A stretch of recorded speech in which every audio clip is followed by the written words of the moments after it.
انسان کے ہاتھ کی اس جگہ سے انسان کی قسمت کا پتہ چلتا ہے، کیونکہ اس جگہ کا تعلق ذہن سے ہوتا ہے۔ انسان کے صحیح فیصلے، انسان کے کاروباری معاملات، انسان کے گھریلو معاملات کس طرح سے ہوں گے، آج ہم اس پہ روشنی ڈالیں گے۔ اگر یہ قسمت کی لکیر دماغ سے جڑتی ہے، اس کا مطلب یہ انسان اپنے صحیح فیصلوں کی وجہ سے زمانے میں کامیاب و کامران ہوگا۔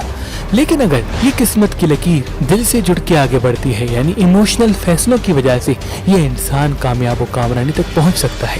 لیکن اگر قسمت کی لکیر مون ایریا سے ہو کے آگے بڑھتی ہے، اس کا مطلب اس کی قسمت ان کے دوستوں اور سفر کی وجہ سے کافی بہتری تک پہنچے گی۔ اگر یہ قسمت کی لکیر کافی جگہوں سے ٹوٹ کے الگ الگ آگے بڑھ رہی ہے، یعنی یہ کافی ایسے کام کرے گا جو ان کے لیے کامیابی و کامرانی کے سبب بنیں گے۔ اگر یہ قسمت کی لکیر سن ایریا کی طرف بڑھ رہی ہے، اس کا مطلب اس کی قسمت پہ اس کا لک حاوی ہوگا۔ اگر یہ قسمت کی لکیر زندگی سے مل رہی ہے، یعنی ان کی قسمت ان کی زندگی کے سکون کا سبب بنے گی۔ اگر قسمت کی لکیر اور سن ایریا کی لکیریں مل کے ٹرائنگل بنا رہی ہے، یعنی یہ ایسی شہرت حاصل کرے گا کہ ان کے دوست اور ان کے خاندان والے اس پہ فخر کریں گے۔ لیکن اگر قسمت کی لکیر بار بار ٹوٹ رہی ہے، پھر اس کا مطلب یہ اپنی خوشیاں زیادہ لوگوں کو بتاتا ہے، اور اسی وجہ سے نظر اور حسد کے کافی اثرات ہیں۔ ان کو چاہیے اپنی خوشیاں چھپائے تاکہ ان کی خوشیاں ان کو نصیب ہو سکیں۔ اگر آپ اپنا لکی پتھر معلوم کرنا چاہتے ہیں تو ابھی گوگل پلے اسٹور اور آئی فون ایپ اسٹور پہ آئیں، مہربان علی اپلیکیشن ڈاؤن لوڈ کریں اور اپنا نام لکھ کے اپنا لکی پتھر معلوم کریں۔